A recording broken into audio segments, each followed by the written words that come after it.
Sadly, I wanted to be a comedian from the first time I ever saw stand-up comedy, but the first person I ever saw do stand-up comedy was Whoopi Goldberg. So thanks, Whoopi. I wish it was a better story, but Whoopi Goldberg inspired me to be a comedian.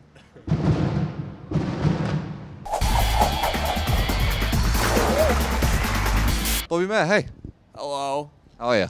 I'm feeling a bit tired. I just did a show for an hour, so my voice kind of hurts, but I'm okay. Yeah, so we basically caught you straight off stage. Yeah. How was it?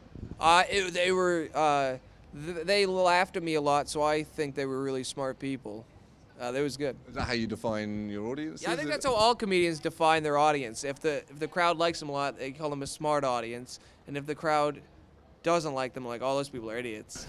I've lived in the UK for 2 years. I'm Canadian originally. My first day here, this lady was like, oh my God, Canadian, you guys are so nice. And then I just had this guttural urge to disprove her. I'm like, actually, you know, when I lived in Canada, this guy lived down the street from me and he stabbed a woman 52 times after he took her out for dinner. And she's like, well, in the UK, he wouldn't even take her out for dinner. That is nice. Sometimes if they just don't go for it, it's hard in the sense that, like, I'll have to find a way to pull laughs out of them rather than telling my jokes, because sometimes they just won't go for my act. But in Edinburgh, they kind of expect a show, so even if they don't like you, you just got to keep dancing. Are you a parent? No. That you know of. This show is called, obviously, Adopted. Maybe that's why you came. I definitely prefer it when they want to see me. My ego needs inflating, so I like it a lot when they're there for me and when they just want to see what I have to say. That's great. How far does the ego go? I mean, how far could it get? I don't know. I hope I don't become a megalomaniac, but I think I just appreciate that, like, if someone's there to see me, that's great. I still am fond of you, because even when you don't like a joke, you're like, we will just wait for the next one.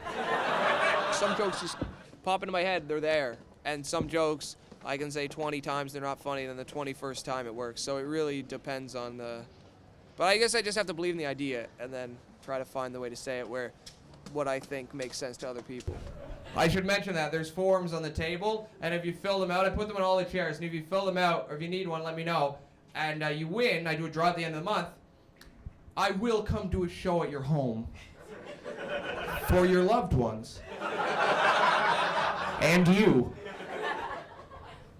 It'll be a good time. The most rewarding thing would probably be getting to just travel a lot and see really cool places and get paid for it. Like, that's amazing. Like, my job is the thing I love the most, so I'm pretty happy. And I think if I don't work hard at it, that's ridiculous, because some people, you know, wake up every day and spend 10 hours a day doing something they hate. So if I have something I love that can keep me sheltered, I should probably just try.